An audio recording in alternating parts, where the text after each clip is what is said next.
Marriages don't always end with a single explosive fight. Sometimes they end in a very quiet moment when you see the person you love living a life you never knew existed. That's what happened to me in Chicago, though I didn't understand it yet the morning my daughter suggested we go. When my husband left for a business trip to Chicago, our daughter said, "Let's go surprise Dad." So we booked a flight. But when we arrived at that hotel and the front desk clerk looked up from her screen with a confused frown, something in my chest went cold before I even had words for why. My name is Lily Cooper. I'm 43 years old, and until that weekend I believed I understood my own life fairly well. I live in a quiet suburb outside Richmond, Virginia, in a brick colonial with a maple tree that turns the whole front yard orange every October. I work as the office manager and bookkeeper at a dental practice, a job I've held for 11 years, one that suits my particular love of order columns that balance appointments that don't overlap small problems that have clean solutions. My husband Mason is 48. He's a regional sales director for a medical device company, the kind of job that requires a good suit, a firm handshake, and enough charm to make a hospital administrator feel like the most important person in the room. We've been married 18 years. I won't pretend our marriage still burned the way it did when we were 25. Most marriages that last don't. The romance settles into something quieter, shared grocery lists, a hand on my back while we watched the evening news, the particular comfort of knowing exactly how someone takes their coffee. I had always believed that kind of steadiness was worth more than fireworks. I still believe that, actually. I just didn't understand back then that Mason and I had stopped agreeing on what steadiness meant. Over the past 6 months, his travel had increased. Client meetings, regional conferences, FaceTime with hospital procurement teams, reasonable explanations, all of them delivered in his easy, confident way. This particular trip to Chicago, he told me, mattered more than most. A major contract was riding on it. He gave me the hotel name without my asking, mentioned the conference schedule casually over dinner, the kind of detail a man volunteers when he has nothing to hide. When I suggested a video call one evening, he waved it off. The meeting room was crowded. The days were long. He'd rather just talk on the phone when he could. I didn't think twice about it. Why would I? Chloe, our 13-year-old, missed him more than she let on. She's quick and affectionate and fiercely attached to her father in that particular way only daughters seem to be, and lately the house had felt a little emptier with him gone so often. One Saturday morning over pancakes, she looked up from her plate with an expression I recognized instantly, the one she gets when she's already decided something and is just working up the courage to say it out loud. "Mama," she said, "what if we went to Chicago and surprised Dad?" I laughed at first, but she wasn't laughing, and the longer I looked at her waffle syrup on her chin, eyes bright with the idea, the more I felt something soften in me. Guilt, maybe. We hadn't done much together as a family lately, the three of us. I told myself this trip could fix, that could remind all of us what we were to each other. I requested Friday off work. I booked 2 tickets and a room at the very hotel Mason had named. Chloe spent an hour that evening making a card, her tongue between her teeth in concentration, and when she showed it to me it read, "We missed you too much to stay home." I called Mason that night to tell him Chloe and I would be busy over the weekend, a small lie meant to keep him from calling while we were in the air. He didn't ask questions. If anything, he sounded relieved in a way I didn't examine closely enough. "Good," he said. "Maybe you two should have a girls' weekend." I remember that sentence exactly because later I would replay it 100 times, turning it over like a stone, looking for the crack I should have seen. That night, Chloe couldn't sleep from excitement. She came into our room in her pajamas, hair in a loose braid, and climbed onto the edge of my bed the way she used to when she was small.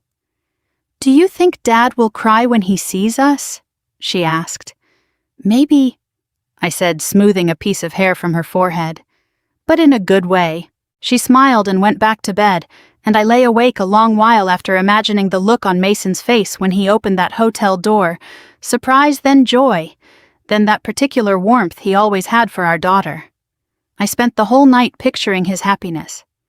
I didn't know that when Mason actually saw us standing in Chicago, what would cross his face wouldn't be joy at all. It would be fear. We were up before the sun, the alarm cutting through the dark at 4:30 in the morning, the house still cold with that particular hush that only exists before dawn.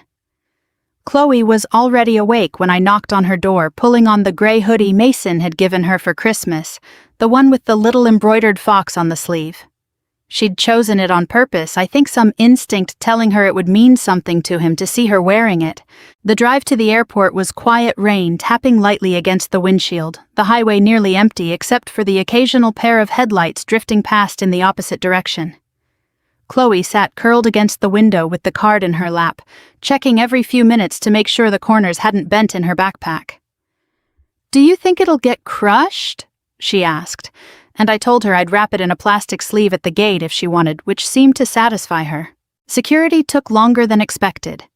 We stood in a snaking line under fluorescent light, Chloe worrying aloud about whether her snow boots counted as bulky footwear. And by the time we made it through, we had just enough time to grab coffee and a waffle from a kiosk near our gate. She talked through the whole plan while we ate, how she wanted to knock on the door herself, how I should stand off to the side so Mason wouldn't see me first, how the two of us would count to 3 and yell, "Surprise," together. I watched her animated hands moving through the air as she described it, and I remember thinking clearly and simply that this had been the right decision. That whatever had felt slightly hollow in our house these past months this weekend would begin to fill it back in. I texted Mason before boarding, "Hope your presentation goes well. We love you." His reply came almost instantly. "Going into meetings. Phone may be off all day." Something about that snagged briefly in my mind. He'd told me the night before that his presentation was scheduled for yesterday afternoon, not today, but I let it go. Conference schedules shift. I've worked in enough offices to know how often the plan changes by the hour. As we taxied toward the runway, another message came through. "Don't wait up tonight. Client dinner." I remember feeling just faintly that he was clearing the day in advance, making sure I wouldn't call and find him unavailable. I told myself I was being paranoid. I put my phone on airplane mode and watched Chloe pull down the window shade so she wouldn't see how nervous she was about takeoff. Chicago greeted us with a hard, bright, cold wind coming straight off the lake and cutting through my coat like it wasn't there.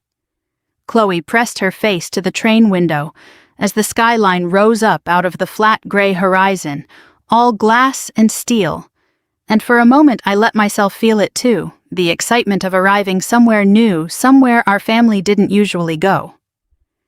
We took the train into the loop, then a short walk to the hotel Mason had named an elegant business tower near the river, with a revolving door and a lobby that smelled like cedar and fresh flowers. We checked into our own room first. Chloe wanted to go straight up to her father's floor, tugging at my sleeve, practically vibrating with anticipation. But I told her we needed to confirm his room number at the front desk before we went barging down some hallway. I approached the counter and explained, smiling, that we were hoping to surprise my husband Mason Cooper here for the medical sales conference. The young woman at the desk typed for a moment, frowned slightly, and typed again. "I'm sorry," she said, "I'm not showing a guest under that name." I told her the reservation was likely under the company name instead, and she checked again more carefully this time, scrolling through what must have been a conference block list. Then she looked up at me with an expression that was trying gently to be helpful. The medical sales conference checked out yesterday afternoon. I stood there for a second without saying anything. Mason had told me the conference ran through Sunday.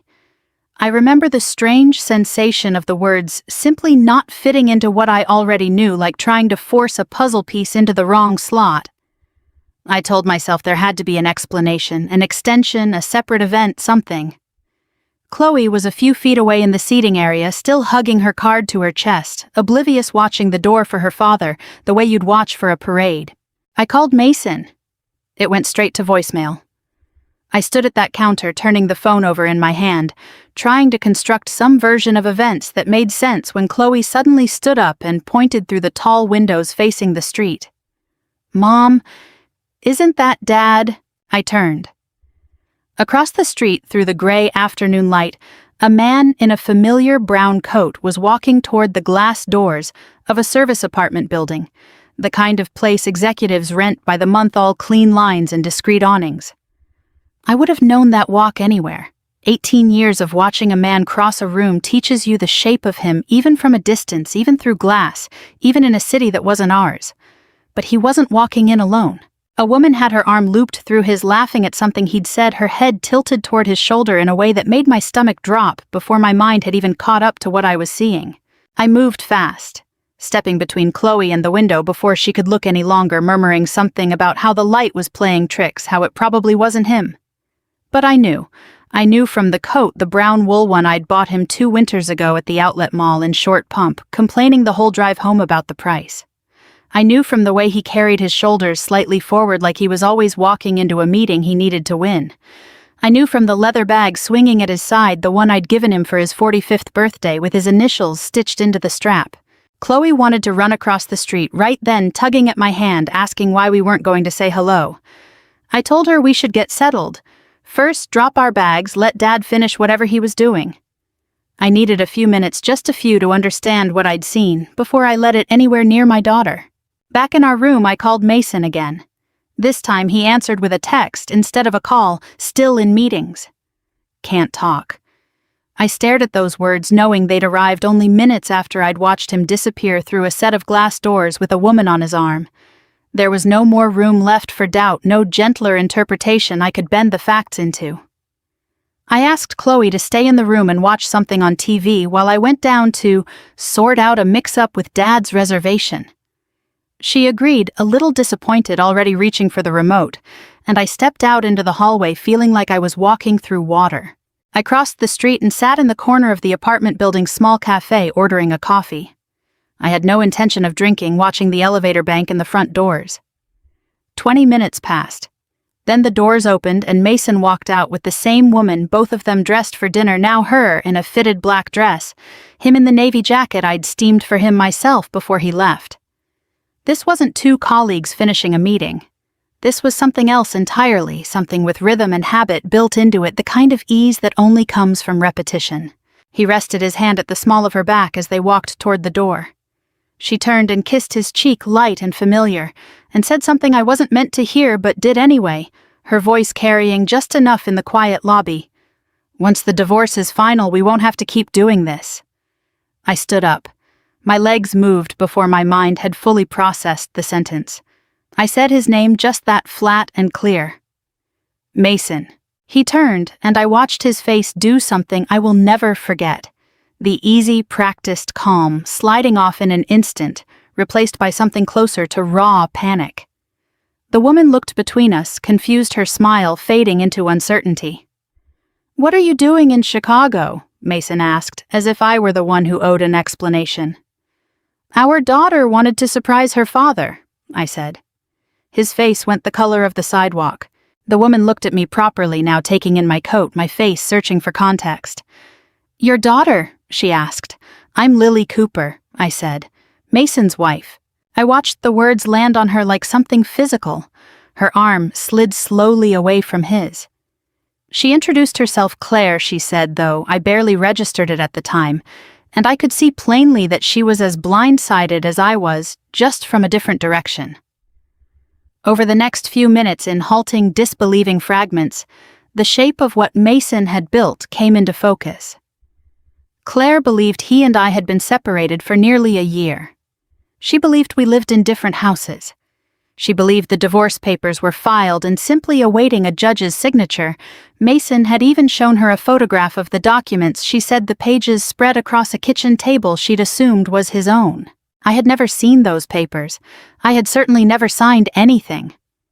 Claire's expression shifted from confusion to something colder as the truth settled over her too.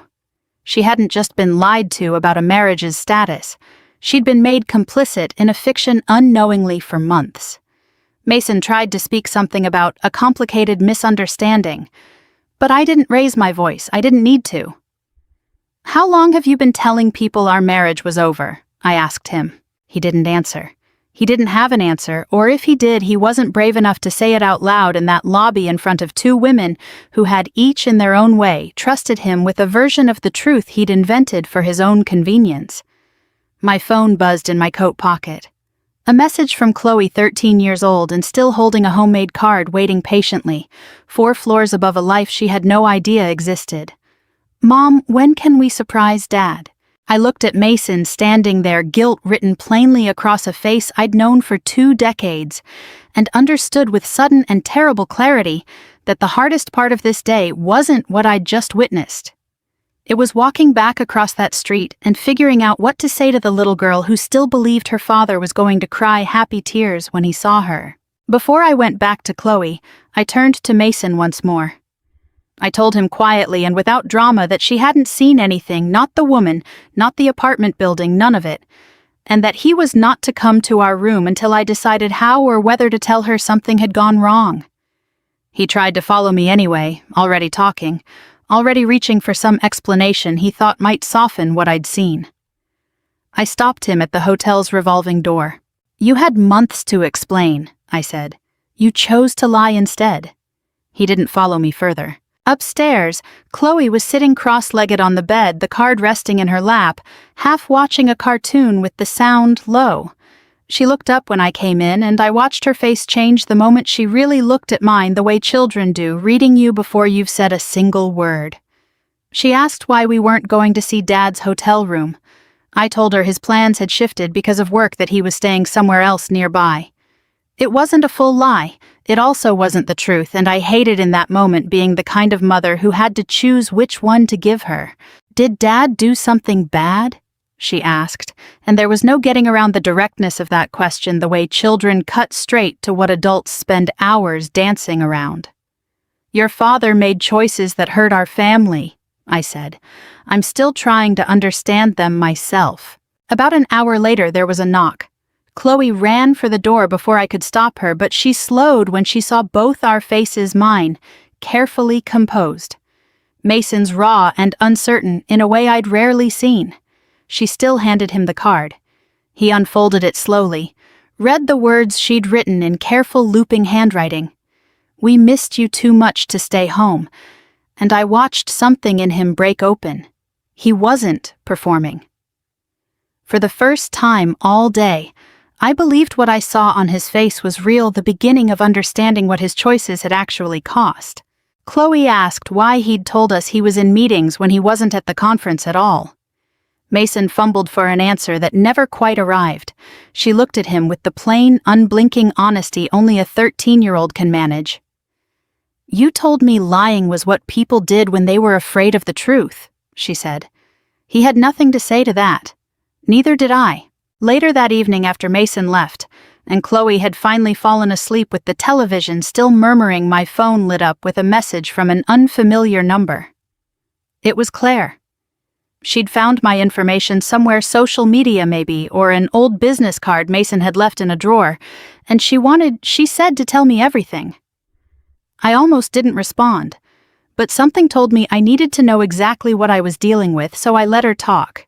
Over the next hour, in a long, unraveling series of messages, Claire laid out 9 months of a relationship built on a story Mason had constructed with real care. He'd told her we separated almost a year earlier. He said he'd been staying at the Chicago apartment on business trips, ever since, slowly building a life there ahead of an eventual permanent move once the divorce was finalized. She sent screenshots, conversations where he wrote plainly, "Lily already signed. I'm just waiting for the court date." In another, he explained he'd used money from his portion of the assets to cover the deposit on the apartment they'd been living in together part-time for months. I sat on the edge of the bathroom sink after reading that the door shut so Chloe wouldn't wake, and opened our banking app with hands that weren't quite steady. Our joint savings account looked ordinary enough. But the investment account, the one Mason had always managed, the one I'd trusted him with because numbers weren't my interest, and he seemed to enjoy them, had been steadily bleeding for 6 months. Small transfers easy to miss if you weren't looking closely. $4,800 in February, $7,200 in April, $9,500 more in June. Because he handled the investments I'd simply never checked. Altogether, nearly $78,000 had quietly disappeared. I sat there a long time with the phone glowing in my hands, doing the kind of math that has nothing to do with numbers, counting up not dollars, but months. Meetings, missed video calls, all the small excuses I had accepted without question, because I trusted the man giving them to me. When Mason finally texted asking if we could talk in the morning, I didn't answer right away. I looked instead at Chloe, asleep, with one arm flung over the blanket, still wearing the fox hoodie she'd chosen that morning, to make her father smile. I thought of the question I would eventually ask him, the one that had already begun forming in the quiet of that bathroom. Was Claire the only thing you were hiding? Somehow I already knew the answer wasn't going to be simple. Chicago hadn't just exposed an affair. It had cracked open a door, and behind it was something far larger, a life Mason had been building for months, brick by brick, while I stood in our kitchen back in Richmond believing every word he told me. We changed our flights and flew home the next morning. Mason stayed behind, telling us he needed to sort things out with work, though I understood by then he simply didn't have the nerve to sit beside us on that plane. The flight home was nothing like the flight there. Chloe didn't talk. The card sat folded at the bottom of her backpack, and she spent most of the trip looking out the window at the clouds, occasionally asking questions. I didn't fully know how to answer whether her father was going to leave us, whether this was somehow her fault for suggesting the trip in the first place. I told her as steadily as I could manage that whatever happened between her father and me, she would never be abandoned. I meant it. I still do. Once we were home, I didn't cry in front of her, and I didn't fall apart the way some part of me wanted to. Instead, I did something that surprised even me. I got organized. I backed up every bank statement I could find. I photographed our tax returns, our mortgage documents, the deed to the house. I changed the passwords on my personal accounts and kept copies of our birth certificates, passports, and insurance records somewhere Mason wouldn't think to look. I didn't drain any joint accounts. I didn't destroy a single thing that belonged to him. I didn't post a word of it online. Some instinct in me understood, even in the rawest hours of that week, that how I handled this would matter, not just for the divorce, but for the woman I would still have to look at in the mirror afterward. I found a divorce attorney named Rachel Moreno through a coworker who'd gone through her own difficult separation 2 years earlier. Rachel was calm in a way that felt almost clinical, which I needed badly at the time. She told me not to confront Mason further until we'd secured our financial footing. Money moved during a marriage, she explained, generally still counted as shared property, regardless of whose name was on the account. She recommended a forensic accountant. She told me that if Mason had used our joint funds to support a relationship outside our marriage, that spending could be factored back into how our assets were eventually divided. She also cautioned me gently but firmly not to block Mason from seeing Chloe unless there was a genuine safety concern. Punishing him through our daughter would only end up costing Chloe more than it cost him. I told Rachel in a moment of raw honesty that some part of me wanted him to lose everything. She looked at me evenly and said something I've carried with me since. Your goal isn't to destroy him. Your goal is to keep him from destroying what remains. The forensic accountant confirmed what I already suspected, and then some. Nearly $78,000 had moved out of our investment account into personal accounts Mason controlled alone. Some of it covered rent on the Chicago apartment. Some went toward jewelry weekend trips, a deposit that would have secured that same apartment as a permanent residence. Worse, several of those trips had been submitted to his company as legitimate business travel and reimbursed. And tucked away in our shared cloud storage, a folder I'd forgotten even existed, one we'd used years earlier for wedding photos, was a draft separation agreement Mason had apparently been quietly assembling. In it, he proposed I keep the house but take on the full mortgage myself. He intended to keep the bulk of his retirement account. He planned to relocate to Chicago. Chloe, in his draft, would see him during select holidays, as though her presence in his life were a line item to be scheduled rather than a relationship to be protected. Mason came home 3 days later, likely expecting tears or shouting or some version of me begging him to stay. Instead, I had the financial documents laid out on the kitchen table when he walked in. He glanced at them and immediately claimed the money had been a personal bonus, something separate from our shared finances. I reminded him calmly that the funds had gone into our joint account first before he'd quietly redirected them. He accused me of violating his privacy by looking too closely. Privacy is closing the bathroom door, I told him. This was deception. He didn't have a response for that either. A few days later, Rachel formally notified Mason that I had filed for divorce and was requesting a temporary order to protect our remaining shared assets. He read the letter standing in our kitchen, the same kitchen where we'd eaten 1,000 ordinary dinners over 18 years, and looked at me with an expression somewhere between disbelief and grief. "You're really going to end 18 years over one mistake?" he asked. I thought about Chicago, the hotel lobby, the apartment building. Claire's arm looped through his, the draft agreement hidden in a folder meant for wedding memories. I thought about every small excuse I had accepted without question because I trusted the man giving them to me.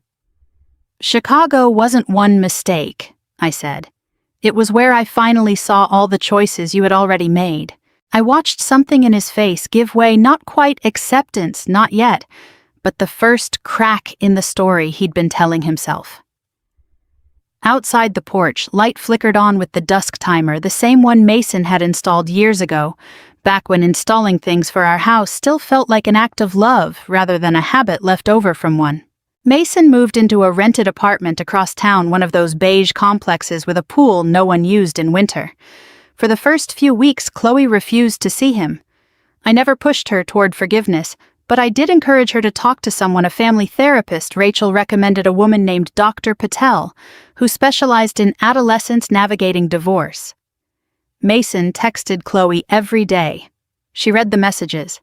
She didn't answer most of them. I had my own life to keep upright in the meantime. There were bills that didn't care about heartbreak, a job that still needed me at 8 sharp every morning, a daughter whose school schedule didn't pause for any of this. Neighbors asked carefully where Mason had been lately. I kept my answers short and unremarkable. I wasn't interested in turning our street into an audience. Claire, for her part, sent everything she had to Rachel, months of text messages, apartment receipts, photographs, even the doctored image of divorce papers Mason had shown her to prove our marriage was already over. She cut off all contact with him completely. When she reached out to apologize to me directly, I didn't feel much anger left for her by that point. "You believed the same man I did," I told her. "The difference is I believed him for 18 years. Mason's company eventually noticed the pattern in his expense reports. Personal trips to Chicago quietly logged as client visits, hotel charges that didn't match any calendar entry for actual client meetings. There was no dramatic arrest, no handcuffs, nothing from a television drama. He was suspended pending an internal review required to repay the misused funds and stripped of his management title. Rather than wait for the investigation to conclude publicly, he resigned. He blamed me at first for destroying his career, as though I'd been the one filing his expense reports for him. I reminded him without raising my voice that I hadn't contacted his company at all. His own paperwork had done that on its own. The divorce settlement negotiations stretched over several difficult months. Mason initially wanted to keep the bulk of his retirement account and have me sell the house outright. But the forensic accounting told a different story than the one he wanted told. Nearly $78,000, diverted toward a life outside our marriage money, the court would ultimately treat as part of his share of our combined assets, rather than an untouched bonus. In the final agreement, I kept the house provided I could refinance the mortgage in my name alone. The retirement accounts were split according to state guidelines. Mason agreed to contribute to Chloe's therapy and future school expenses. Custody was arranged with an emphasis on stability for her, not convenience for either of us. There was no thunderous moment in a courtroom, no judge slamming a gavel, no scene worthy of daytime television.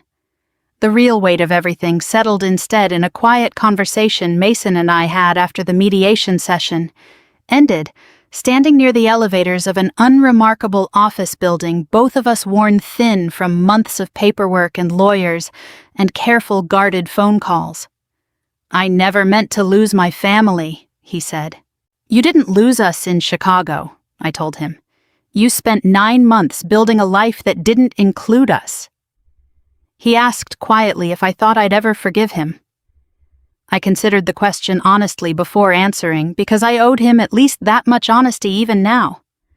"Forgiveness may come later," I said. "Trust is not coming back."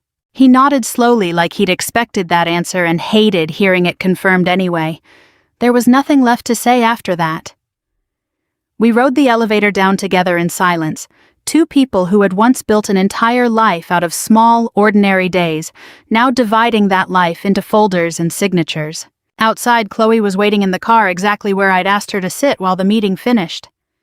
She rolled down the window as I approached, her expression somewhere between hopeful and braced for bad news, the way 13-year-olds often look when they're trying very hard to seem older than they are. "Is it over?" she asked. I got in beside her, started the engine, and let the heater begin to hum against the late autumn chill outside. "The marriage is ending," I said. "Our life isn't." She studied me for a moment the way she'd studied my face back in that Chicago hotel room, searching for the truth underneath my words. Whatever she found there seemed to satisfy her at least enough for now. She reached over and turned up the radio, and we drove home together through streets that looked exactly the same as they had a year earlier, even though nearly everything about our lives inside them had changed. 9 months passed, the way difficult years sometimes do, slowly in the moment, and then looking back all at once. The divorce was finalized in early spring. I refinanced the mortgage on my own, nervous the whole process, but I kept the house, which meant Chloe didn't have to change schools or say goodbye to the maple tree she'd been climbing since she was 6. I picked up freelance bookkeeping work in the evenings, a few small local businesses, at first a flower shop, a family-owned hardware store, word spreading slowly the way it does when people trust you with their numbers. Eventually, I turned it into something more official, a small practice of my own. It wasn't the kind of transformation you'd see in a movie, no dramatic reveal of hidden success. Just steady, reasonable independence, built one client at a time. Chloe and Mason found their way back to each other slowly through short lunches. At first, an hour here and there, nothing forced. Their relationship wasn't what it had been before Chicago, and I don't think it ever fully will be. He wasn't handed forgiveness the moment he asked for it. To his credit, he didn't expect it to work that way. He started therapy of his own, and for the first time since I'd known him, he began owning his choices out loud instead of explaining them away. I stayed out of it, mostly stepping in only when I needed to remind him that Chloe's boundaries came first, not his comfort. One evening, months into this new rhythm, Chloe sat on the porch steps beside me, while the sky turned that particular shade of orange it gets in late summer. "I still love Dad," she said, watching a pair of fireflies blink somewhere near the hedge. "I just don't trust him yet."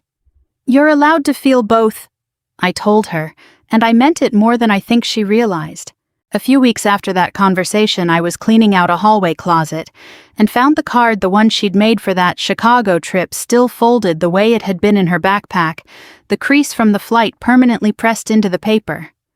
I brought it to her and asked if she wanted to keep it somewhere. She looked at it for a long moment, turning it over once in her hands. "No," she said finally. "That was for the Dad I thought I was going to see." She didn't tear it up or throw it away in some symbolic act of anger. She placed it carefully in a small keepsake box in her room, tucked between old birthday cards and a ticket stub from a school play. It felt right somehow, not erasing what had happened, just no longer letting it steer the direction of her days. Almost a year after that first trip, Chloe and I flew back to Chicago together, just the two of us this time. We walked along the river with the wind coming off the water the same way it had before, except this time it didn't feel like something I needed to brace against. We ate deep dish pizza at a place near the Loop, wandered through a museum for most of an afternoon, and took photos in front of the lake with the skyline stretched out gray and silver behind us. At one point, standing at the railing with the water moving slow beneath us, Chloe asked if I regretted coming here that first time, if some part of me wished we'd never booked those tickets at all. I thought about it honestly before I answered. "I regret what we found," I said. "But I don't regret finding the truth." She nodded slowly, the way she does when she's turning an idea over in her mind, testing its weight before deciding what to do with it. For a long time after that first trip, I believed it had been the thing that broke our family apart. I understand now that isn't quite right. Chicago didn't create the lie Mason had been living. It simply made it impossible for that lie to stay hidden any longer. The truth hurt more than almost anything I've known, but it also gave me back something I hadn't realized I'd lost along the way: the right to decide clearly and honestly what the rest of my life was going to look like. Our family doesn't resemble what it used to be, but it's still a family, just built differently now, on steadier ground than the one I didn't know I'd been standing on before. Healing, I've learned, isn't about forgetting. It's about reaching a place where the memory no longer decides what tomorrow gets to be. We flew to Chicago because my daughter wanted to surprise her father. Instead, we discovered the life he had been hiding from us. For a long time, I thought that trip ended my family. Now I understand it ended the lie. And sometimes the end of a lie is where your real life finally begins. If this story stayed with you, I'd love to hear where it found you tonight. Drop a comment below and let me know your thoughts. Did Lily make the right choices? Or would you have done something differently? We share stories like this every week, so if you don't want to miss the next one, go ahead and subscribe. Thank you for spending this time with me. Let's keep walking through these stories together.